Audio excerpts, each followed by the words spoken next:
Okay, dear Muji, thank you for your wonderful team who demonstrate so beautifully the fruits of your pointings in their presence and all that they do. I am blessed to have attended the 2 online retreats. I feel an urgency to stabilize the experience of being in my true self while I can, as I am 73 years old and have had 4 small heart attacks in the last 4 years, as well as cardiac arrest.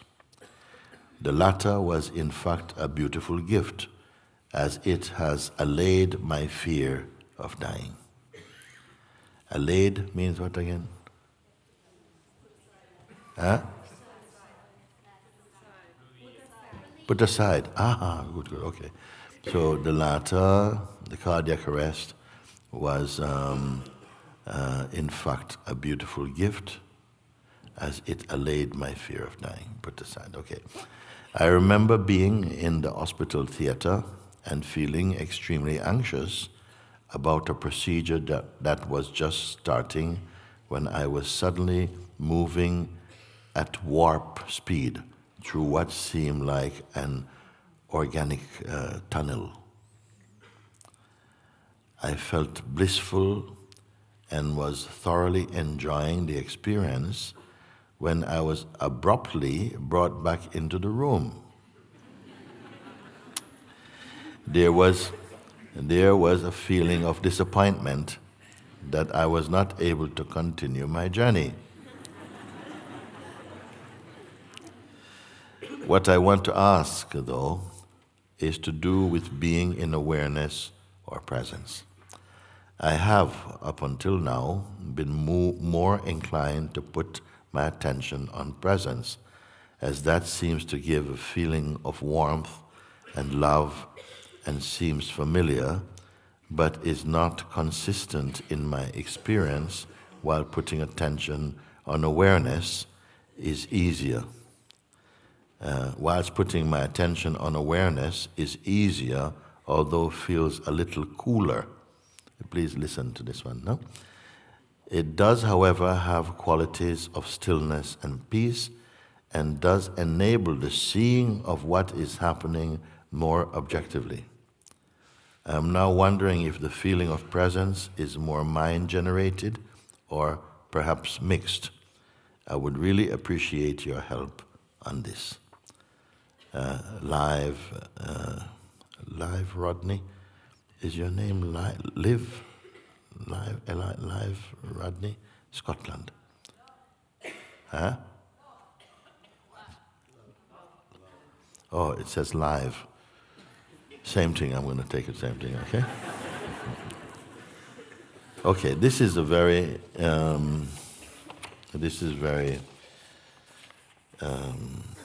subtle thing, and then I am very happy to. I feel I'm meant to read this letter today. Why? Because of the mention of consciousness as presence and as awareness. Okay. I want to ask, though, what I want to ask, though, is to do with being in awareness or presence. You may ask, what's the difference? Now, sometimes you may have heard me say, but have not been clear. I don't want anybody to miss what I'm speaking now, actually. Yeah. You may have heard me speak of presence. Stay in the presence, in the sense I am. You have heard, no? Stay in the I amness.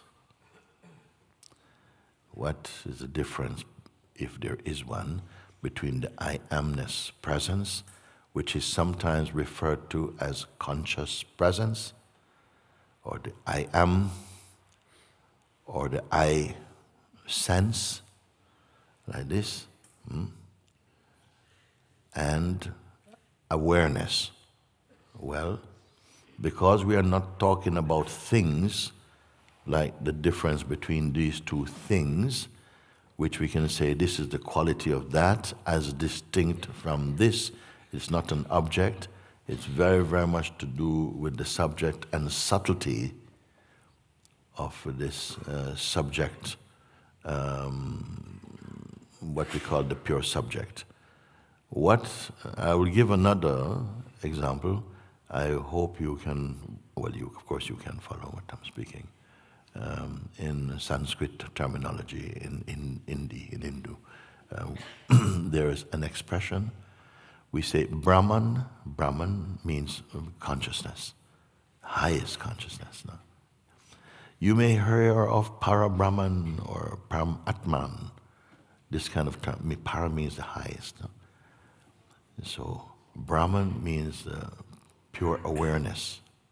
Pure awareness. Okay? There's a term which is referred to as a Nirguna Brahman. It means the Brahman attributeless, beyond quality. It cannot be described. It is the essence, pure. It is beyond any categorization at all. It has no religion. It is beyond any image of God. It is pure awareness. That is the absolute truth. Pure awareness. Awareness is not an object. When we do the invitation, or several times we have looked together, and I say, don't touch anything of form or name or feeling, all these things through the invitation. What's it doing? It's allow you to come to your natural formlessness, to the formlessness, okay? You experience this or not? Yes, because normally in our life we are associated with so many things, with name and position and role. Some people have very strong identity with personhood, or with being a mother, or with being a doctor, or being a somebody. Yes. But for this highest understanding, you have to leave all these roles aside, because all of them are a limitation. Whatever you define, you confine. Do you understand like this? So therefore you are asked, don't hold on to any shape. Don't let any concept be so valuable for you. No concept be so valuable for you. Have no favorite concepts. Who can bear it?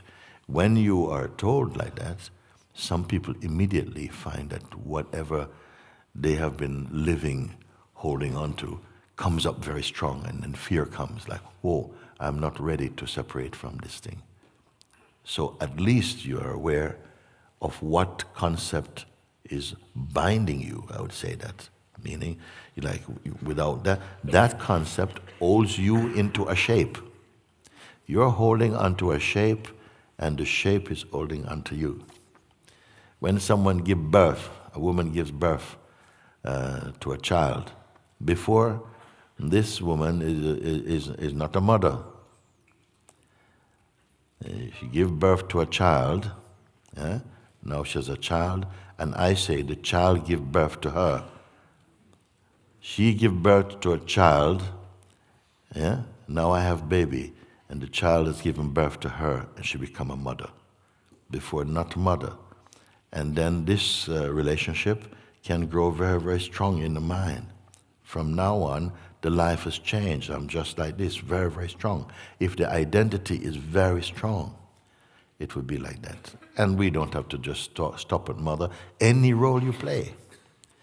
You're a doctor, and you never can forget you are a doctor. Whatever happens, you're a doctor.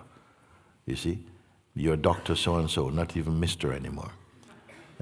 So these things, they happen in life, of course, and they have a role to play.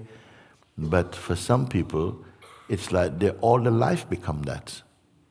And I said, no, you can live life fully with that understanding, that role being played, but you're not defined in your heart by that role.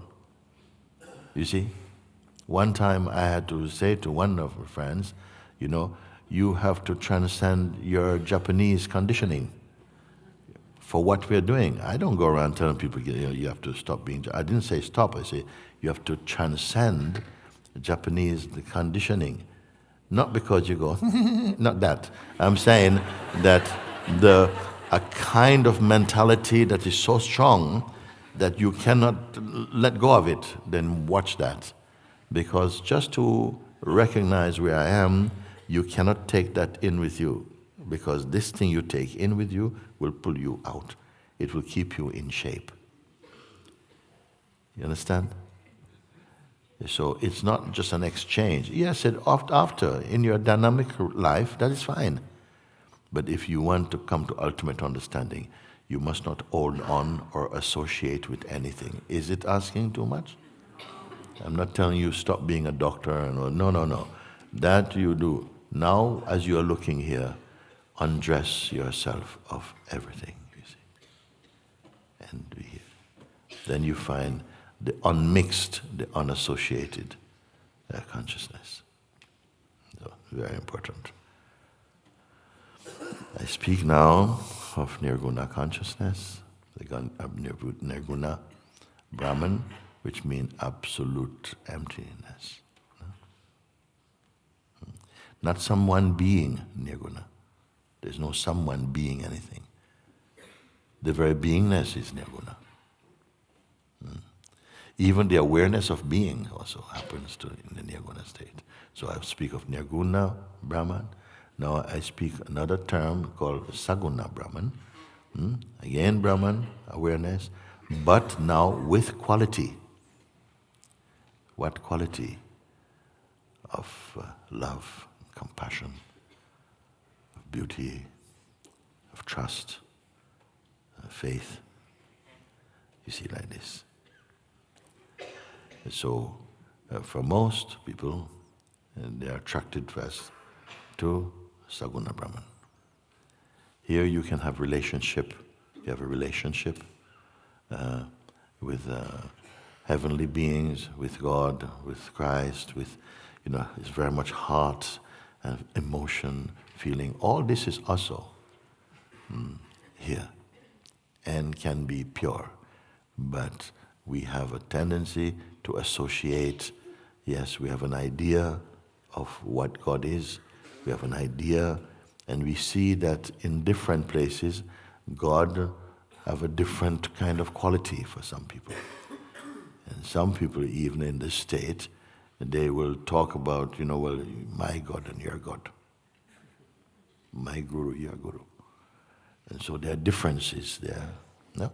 It's fine. Consciousness is playing in the realm of diversity still, and it brings you to the highest. Highest means when you are surrendered to the Supreme, and you feel a oneness, a unity with the Supreme. Like this, you worship God. Your life becomes beautiful. You become more kind, more open, more sensitive, more truthful in your way. More silent. But still some subtle identity can be there. Then at best, that identity is becoming spiritualized.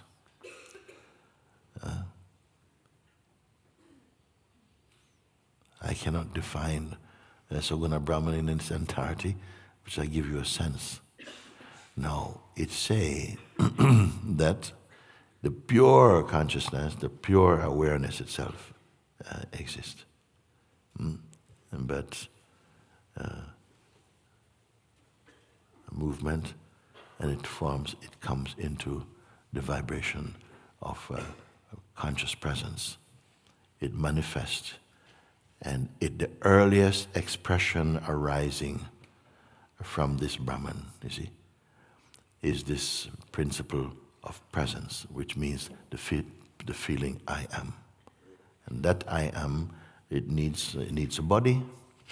It needs a body to experience the vibration of being. That is the earliest and purest expression in the space of attributeness. The feeling I exist. And this actually is called presence, where you are aware. When I say if you had an operation and you're coming back out of the operation, coming back to consciousness, but supposing your senses had not kicked in, and so you can't see anything, and even hand, nothing, you cannot feel. There's none of the senses are here reporting anything at all. The mind is not really creating anything. You would still be aware that you exist. The feeling I am would be there still. Not associated with any function yet, just the intuitive sense or knowingness I am. It may not have much information. Maybe memory has not kicked in yet. Maybe references have not kicked in yet, but you are aware. You are alive. You see? So even there, it is there. It is the firstborn of all knowingness, the knowledge I am, I exist.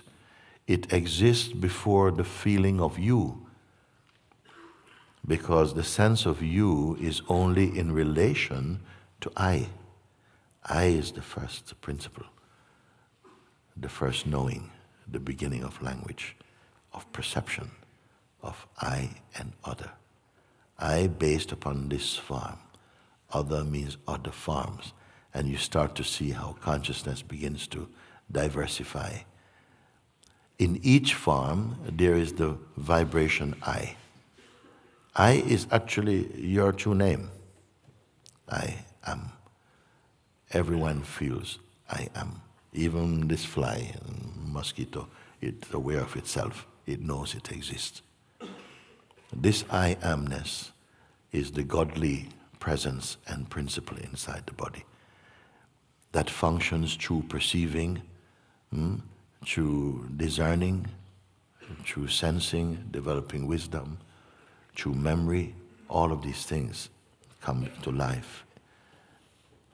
When the I amness itself gets identified with the body, which is the instrument through which it can taste experiencing, a tendency to identify I am the body comes alive.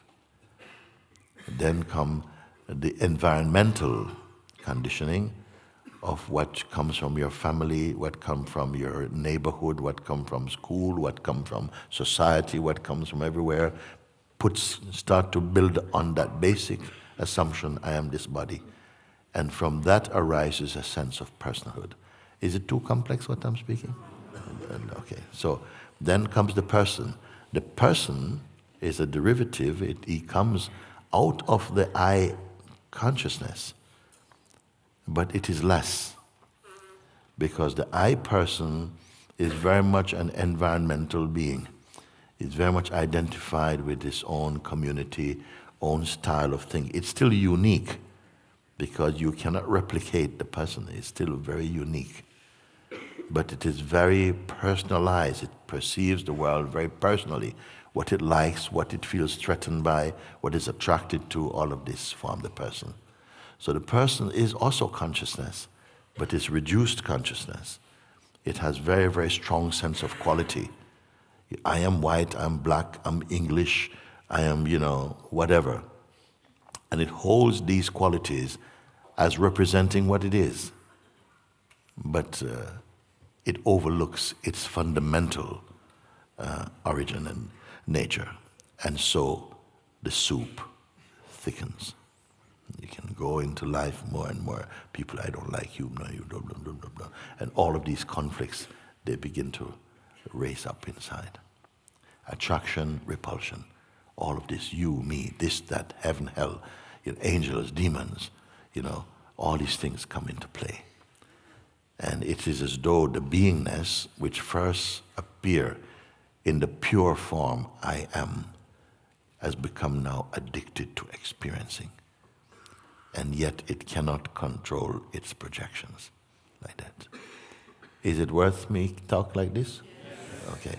So as it comes like this now, it's first attracted to and feels a kind of either a love for or a hate against this body itself. It can also have. Not all the beings, they love their own body, even sometimes they don't like. also to do with culture, cultural thinking also is steering. And so you see that our judgments are not true, they are distortions of consciousness.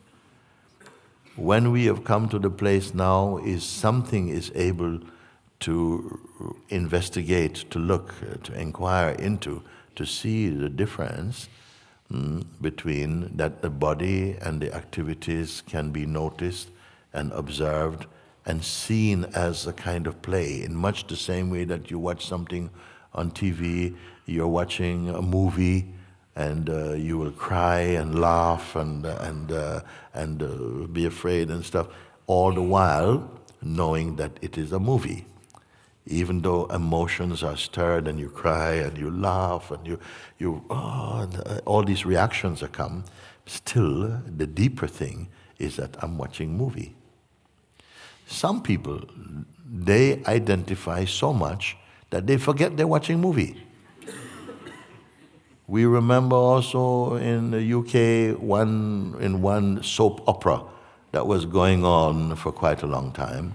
Now the actor, out of role, himself, in supermarket, and he's playing, like at this time in one of his roles, he's playing like he's a bit of a bad husband, no?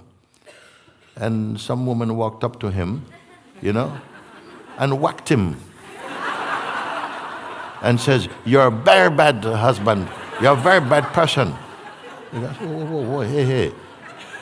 It's a play, woman, I don't care. You're not a nice person.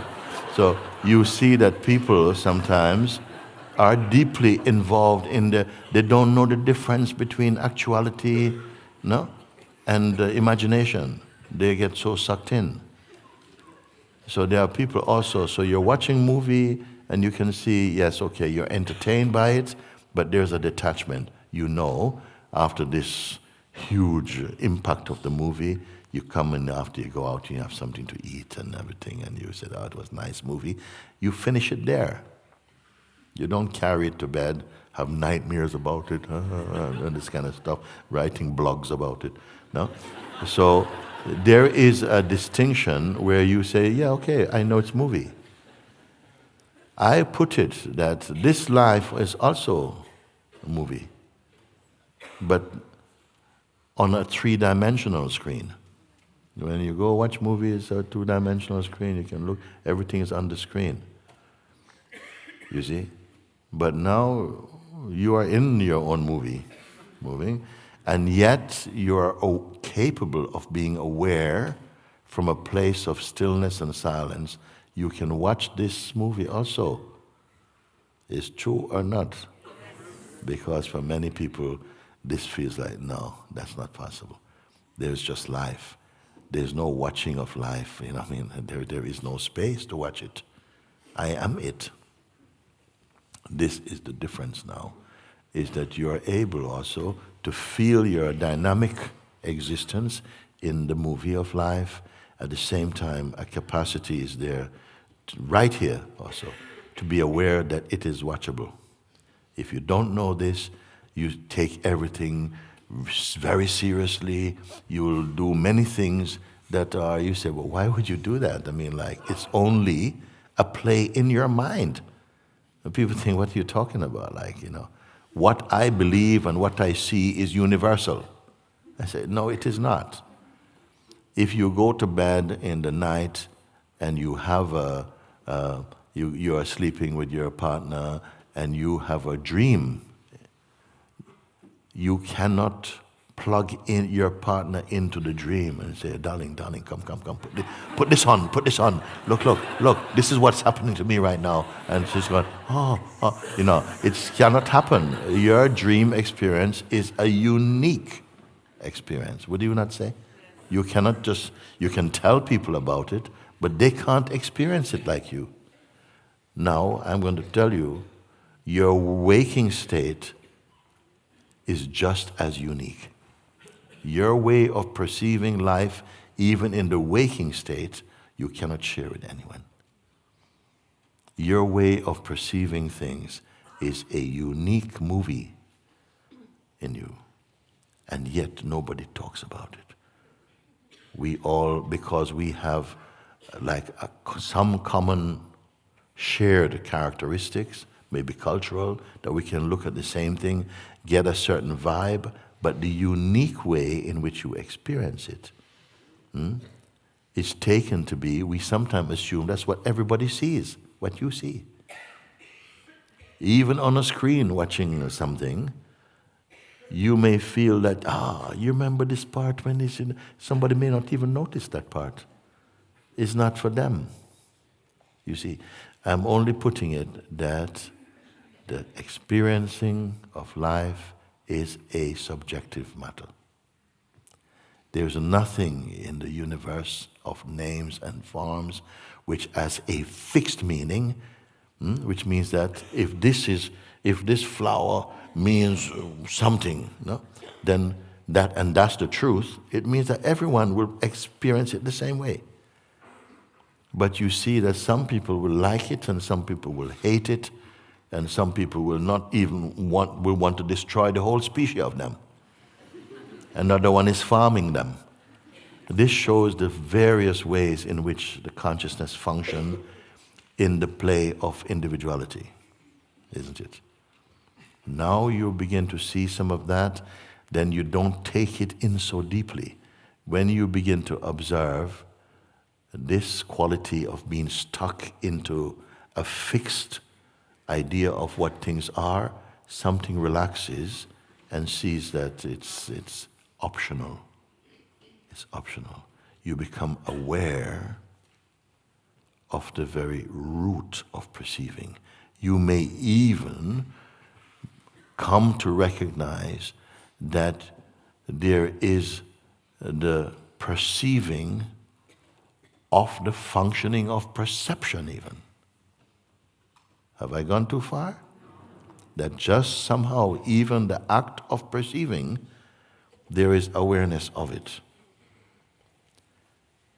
Now let's make that this very moment. I know I have a sense I'm sitting here with this paper in my hand, but this also is a shape taking place in my shapelessness. I am simply aware. My awareness does not have this impression stamped on it. Any amount of impressions can come. Even now, better, because none of them is sticking.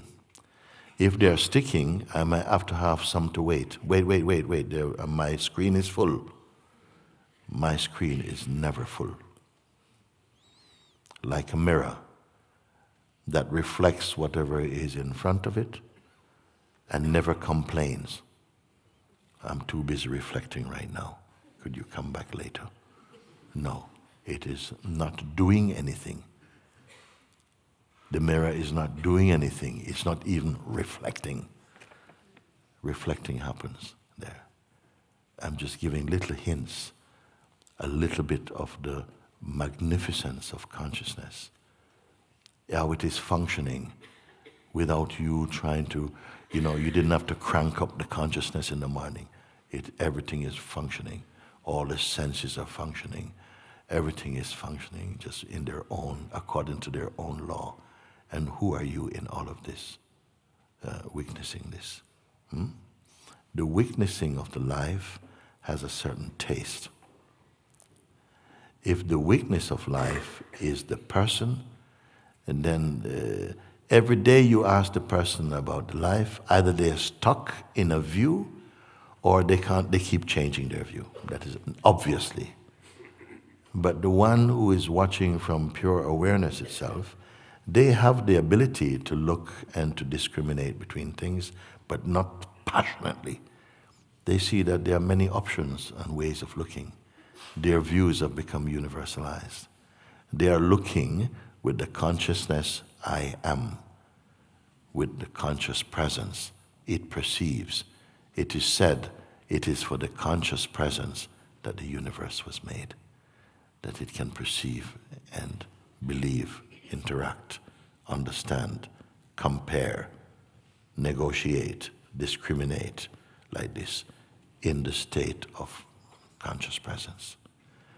When conscious presence is freed from the tightness of personal presence, then it is witnessing its world becomes very beautiful. Satchidananda, it knows it is existing, it knows it is not an object, it knows also it is imperishable, it knows that. It has an intuition. I call it the child of the Absolute. It's the way in which the Absolute can taste experiencing. And the purest experiencer is the one called the I Am, that vibration that you are. It is like some invisible umbilical cord links that to the Absolute. It's not true, not a true picture, but for us to understand. Because the Absolute is no distance from the I Amness. You understand this? So it's not that there's some tube linking, there's no distance. It's almost like Russian dolls folding out of each other. But it's still just one. Like I have this fan now. Is a fan. It is one unit. If I do this, it's still one unit. If this was the Absolute, if this was the Nirguna Brahman, it's never I can't give you a perfect illustration. If this is the totality of the fan, if I do that, then we come into Saguna Brahman, the expression, and we can have it like this, all display. Okay?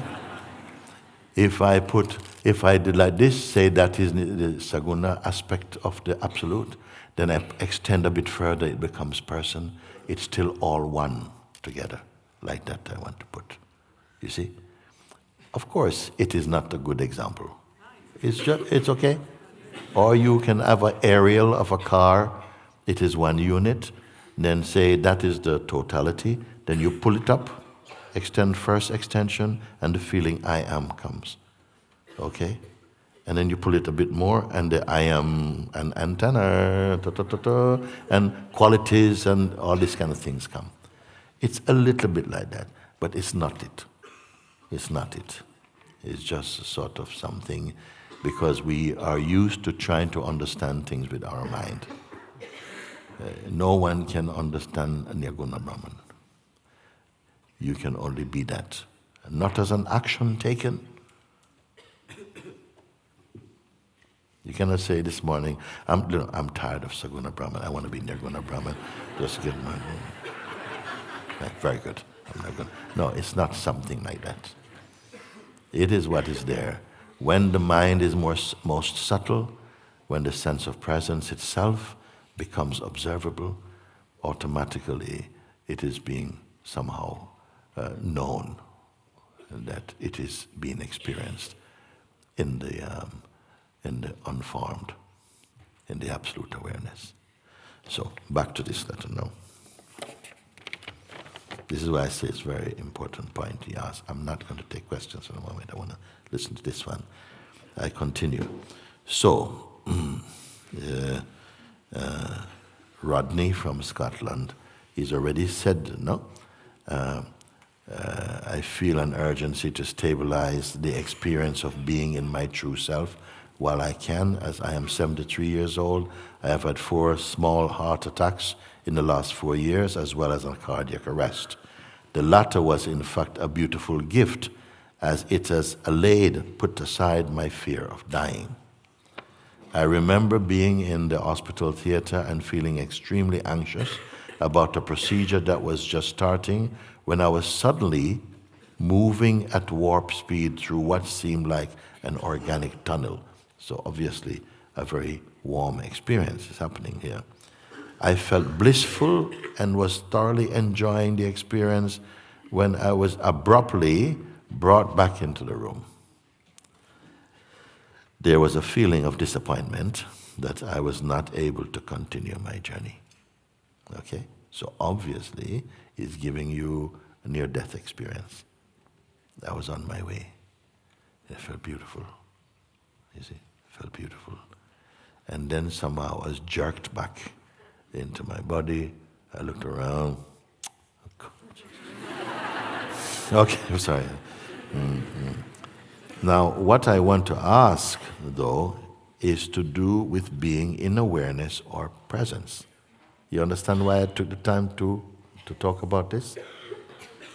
I have up till now been more inclined to put my attention on presence, as that seemed to give a feeling of warmth and love and seems familiar, but is not consistent in my experience, whilst putting attention on awareness is easier, although it feels a little cooler.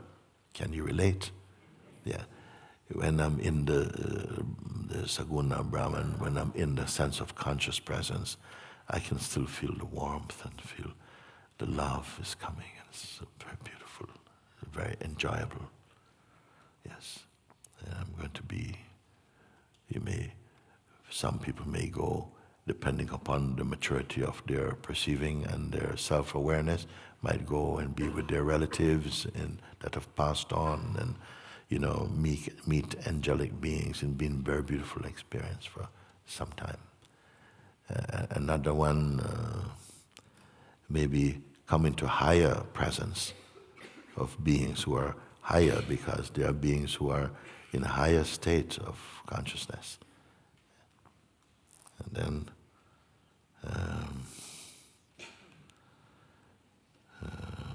presence seems to give a feeling of warmth and love and seems familiar, but is not consistent in my experience, whilst putting attention on awareness is easier, though it feels a little cooler when I'm in the place of Nirguna. Attributeless.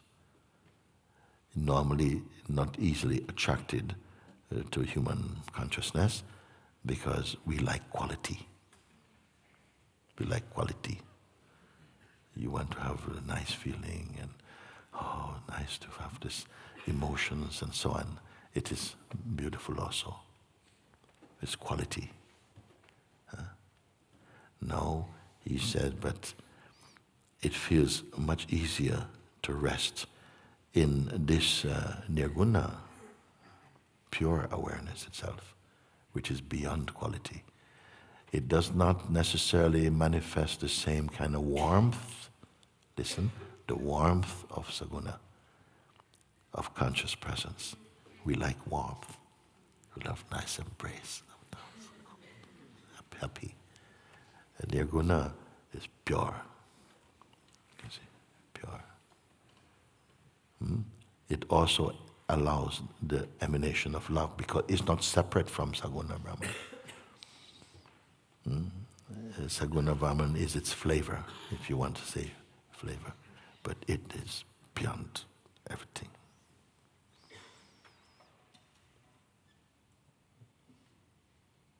I am Nirguna Brahman. I am Saguna Brahman. My Saguna allows me to enjoy you.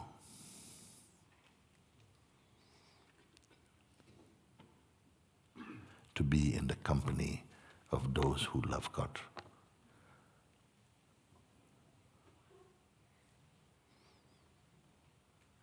To feel the richness of the poetry of Rumi and Kabir and Hafiz.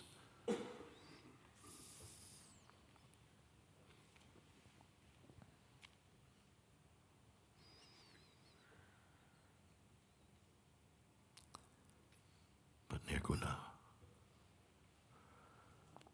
what's in it for me?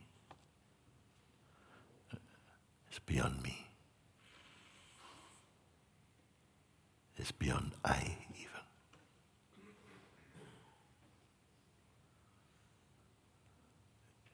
It's even beyond maybe attraction. I don't know if I can use this word. Because here I cannot perceive Nirguna without Saguna, because of I have a body. I still have the play of the senses, I have the sense of presence. It's all mixed, and yet it's also a distinction here. So what Rodney is saying is that it feels there's no variable in Nirguna. I cannot describe the perfectness. It's not a mental perfectness. It is the bliss of bliss itself. It is the bliss that gives bliss its bliss.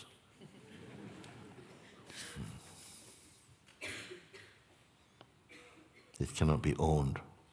It cannot belong.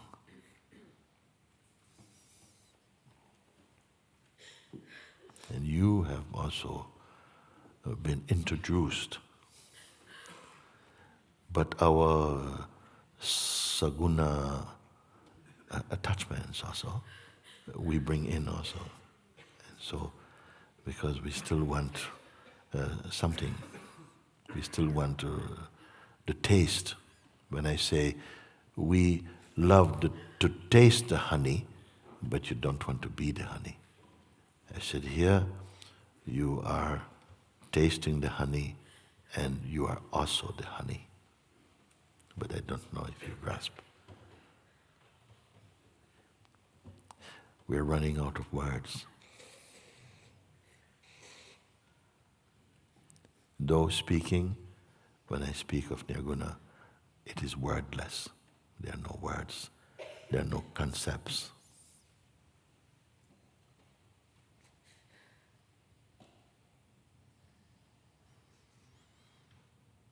It is really what you are. But from Nirguna, you can flow in the world of Saguna also, while still Nirguna. Just like now, we have body, very much earth body we have here. But you can experience your Saguna nature. You can become aware of Nirguna even with this body is not obstructing. The body is not by itself the obstruction. The strongest obstruction is the belief I am the doer of my life. I am the thinker of my thoughts and the doer of my action. The autonomy of personhood, that is much more a heavier state than even the feeling I am the body. And so,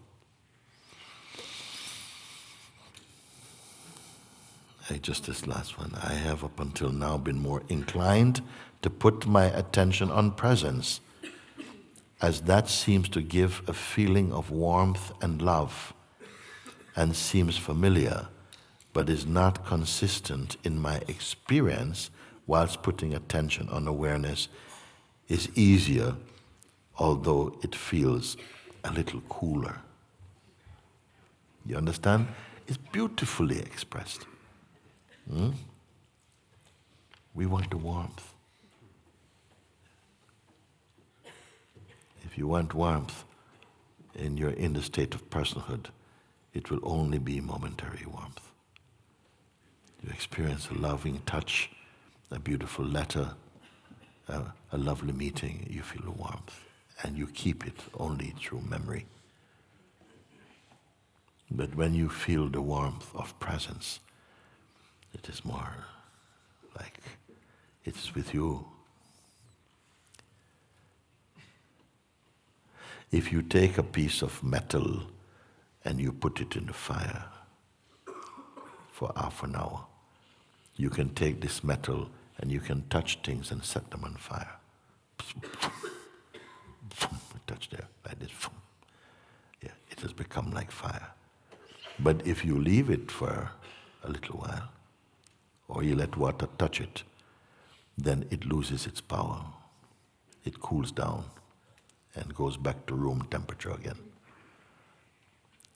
But if you are plugged into the powerhouse, so you're not just on charge,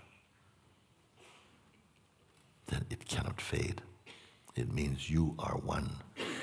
You are one with the truth of yourself. It's not fading.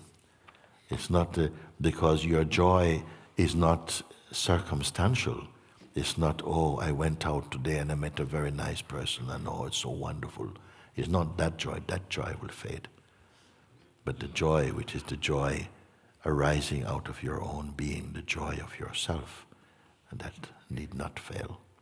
Even though moments of sorrow may come, the joy will not move out of the way for the sorrow. You follow like this? I'm very happy that we are talking like this today.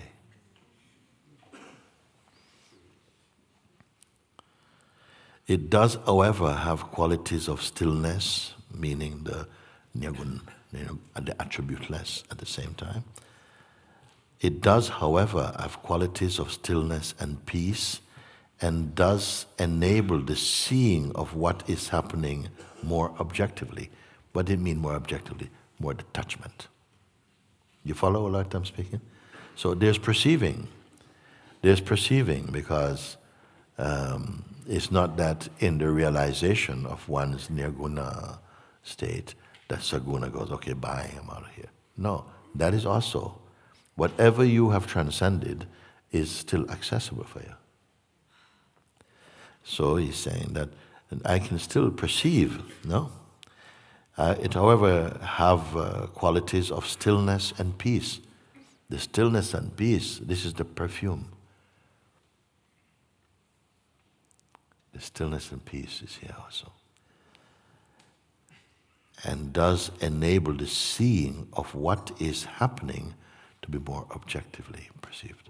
Meaning that you're seeing, but now without the reactions of the temperamental and emotional being. Not the judgments, no. There's a seeing of that. If you should say, suppose there was a catastrophic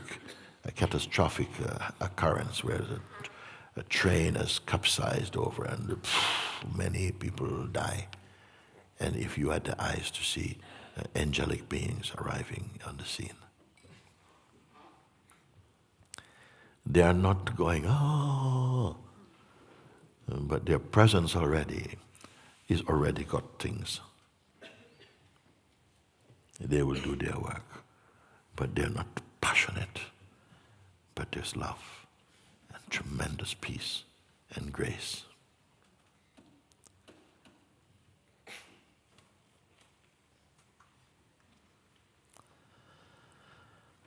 I am now wondering if the feeling of presence is more mind-generated or perhaps mixed. It is not just mind-generated, it's a mix of saguna quality and nirguna essence. Saguna quality, nirguna essence, you see. So it is there also. Remember when I said relatively to what is happening in our waking state, life and environment, the weakness is still in relation to all the activity of the senses and the mind. The weakness of them is still. When the time comes, deep sleep comes, the weakness is not needed anymore. Shop closed. The functioning of the cognitive functioning goes into rest. It will sprout again after deep sleep has had its time. You see, so let it go. Relative to the activities of the body-mind functioning in the waking state, the weakness is like the deity of the waking state. But it itself rotates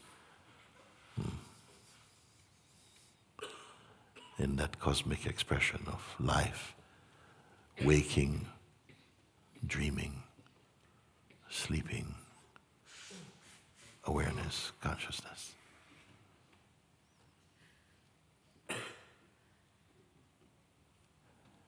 There's no alteration in nirguna. Yet you say you're not aware. Not being aware of what is not a flaw in it. You understand? So I would really appreciate your help on this, love, Rodney. I feel this is a beautiful letter for reading today.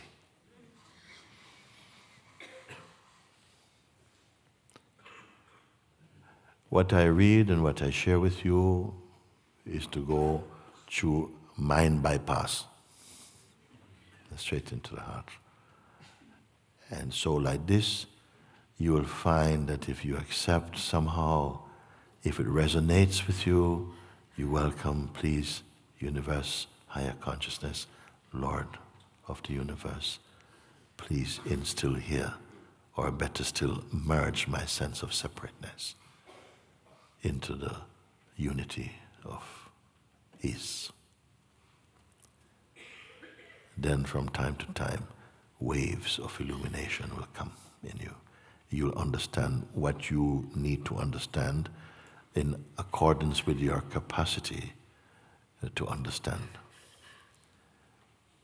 That is the power of God. It will feed you what you can eat. If you retain sense of personhood, you take it on, this is not going to work so well.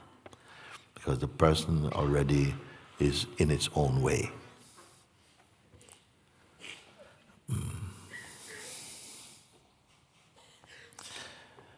So we have drifted into overtime, but what I'm pointing to is timeless. Yeah?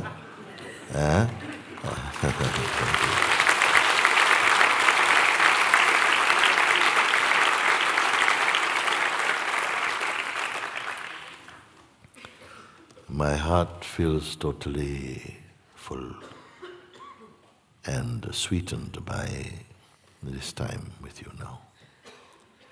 I could not have spent it in a better way than reading this letter and having a chance to look into real subjectivity, not just an object subject, but pure subjectivity with heart, not a dry academic research, but speaking, communing with heart, heart to heart, for heart's sake.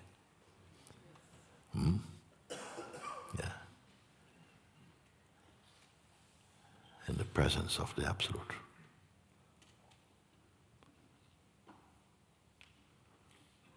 I cannot make any claims about things, say, oh, no. Just a kind of taste. Like looking in the mirror and appreciating, your face today. But the mirror hasn't given you your face. It is only reflecting.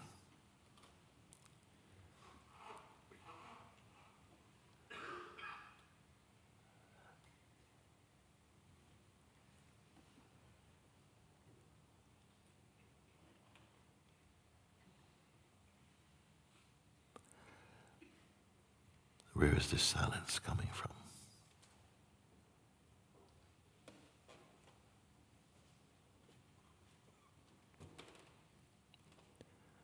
Is this silence the product of saguna or nirguna?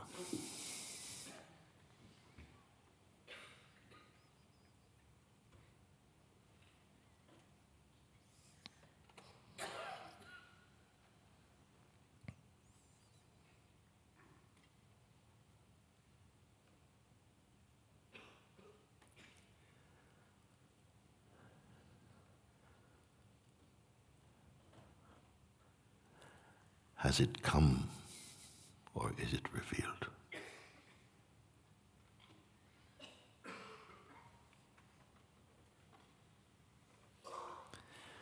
This is what we are missing out of by choosing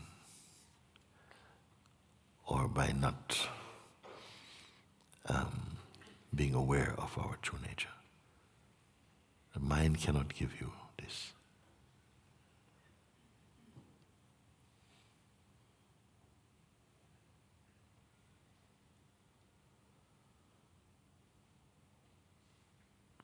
You are experiencing yourself.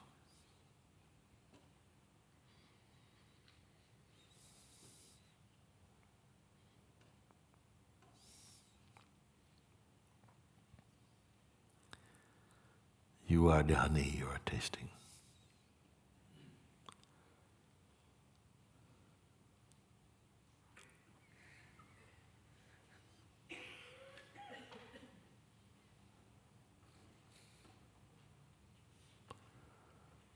Your words will fail you to try and convey this.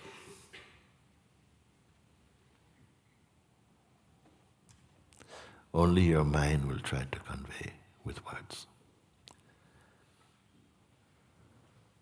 But this is your perfume.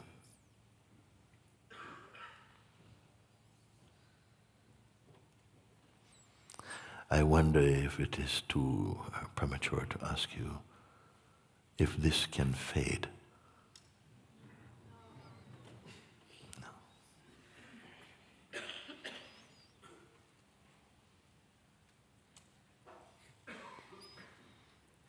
And yet somehow the mind, in the aspect of memory and identity, will flow up. You see, can it erase this? Can it conceal? Important, can it conceal this? Because we will experience as though this has been hidden. But it can only be hidden if you are pulled back into duality of personhood, and then the self will seem like it is somewhere else, and then the mind will seem to come between. This is an illusion. Just like the sun does not know shadow.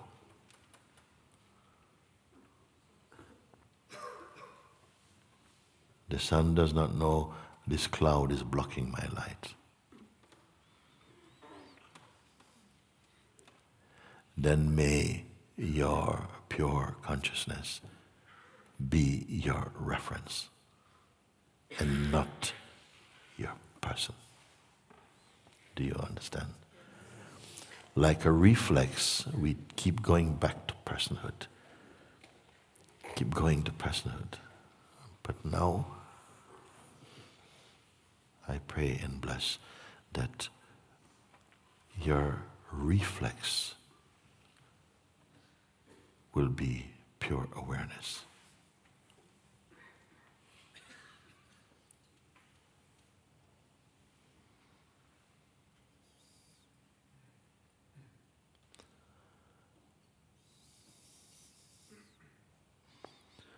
Who or what am I addressing you as? You will be what in my eyes and heart? Person, or presence, or pure awareness?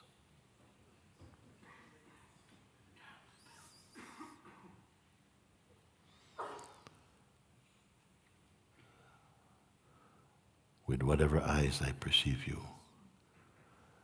may it be you perceive.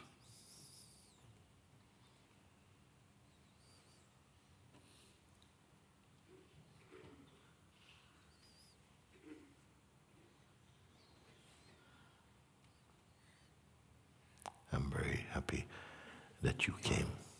You came here. Here and here. Here most. Here you will live. Here.